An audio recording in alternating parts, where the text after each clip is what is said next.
ಸಚಿವರು ತಮ್ಮ ಇಲಾಖೆಗಳಲ್ಲಿ ಹಸ್ತಕ್ಷೇಪ ಆಗ್ತಾರೆ ಎಂದು ಆರೋಪ ಮಾಡಿ ರಾಜೀನಾಮೆಗೆ ಈಗ ಅದು ನಡೆದಿದೆ.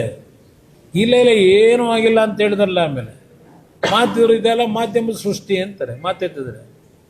ಅಲ್ಲಿ ನಡೆದಂಥದ್ದು ಅವತ್ತು ಬೆಳಗ್ಗೆ ರಾಜೀನಾಮೆ ಕೊಡ್ತೀನಿ ಅಂತ ಥ್ರೆಟ್ ಮಾಡಿದ್ದು ನಿಜ, ಅದರಲ್ಲಿ ಯಾವ ಸಂಶಯ ಇಲ್ಲ.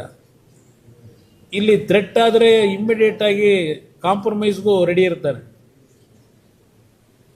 ಯಾವುದೇ ಅದೆಂತೋ ಹಿಂದೆ ಪದಬಳಕೆ ಮಾಡಿದ್ರು ಸಿದ್ದರಾಮಯ್ಯನವರೇ ಮಾಡೋರು. ನಾನು ಆ ಲೆವೆಲ್ಗೆ ಇಳಿಯೋದಿಲ್ಲ. ಈ ಸರ್ಕಾರದ ಬಗ್ಗೆ ನಾವು ಪದಬಳಕೆನೇ ಇಲ್ಲ ಇವತ್ತು ಹೇಳೋದಕ್ಕೆ, ಅಷ್ಟು ಕೂಲಿಗೆಟ್ಟೋಗಿದೆ ಇದು.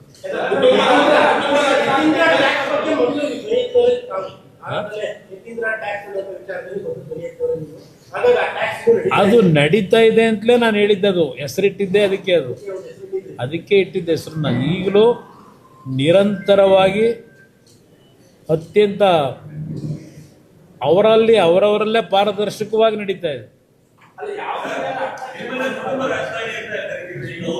ಅವ್ರ ಯಾವ ರಾಜಕಾರಣ? ಈಗ ನಾವೇನೋ ಕುಟುಂಬ ರಾಜಕಾರಣ ಒಪ್ಕೋತೀನಿ. ಕರ್ನಾಟಕ ರಾಜ್ಯದಲ್ಲಿ ನಮಗೆ ಸಿಕ್ಕಷ್ಟು ಕುಟುಂಬ ರಾಜಕಾರಣದ ಪ್ರಚಾರ ಬೇರೆ ರಾಜಕಾರಣಿಗಳಿಗೆ ದೊರಕಿಲ್ಲ. ಈಗ ಅವರು ಮಾಡ್ತಿರೋದೇನು? ಅವ್ರು ಯಾವ ರಾಜಕಾರಣ ಮಾಡ್ತಾ ಇದ್ದಾರೆ? ಇದು ಪ್ರಶ್ನೆ ಇಲ್ಲಿರ್ತಕ್ಕಂಥದ್ದು. ಇಲ್ಲಿ ಕುಟುಂಬ ರಾಜಕಾರಣ ಅದಕ್ಕಿಂತ ಹೆಚ್ಚಾಗಿ ನಮ್ಮ ಪಕ್ಷದ ನಾನು ಹೇಳೋದಾದರೆ, ನಾನು ಇವತ್ತು ಬೇರೆ ಯಾರು ಬೇಕಾದರೂ ಅಧ್ಯಕ್ಷರಾಗಿ ನಾವು ಪಕ್ಷ ಕಟ್ತೀವಿ ಅಂದರೆ ಬಿಟ್ಕೊಡೋಕೆ ತಯಾರಾಗಿದ್ದೀನಿ.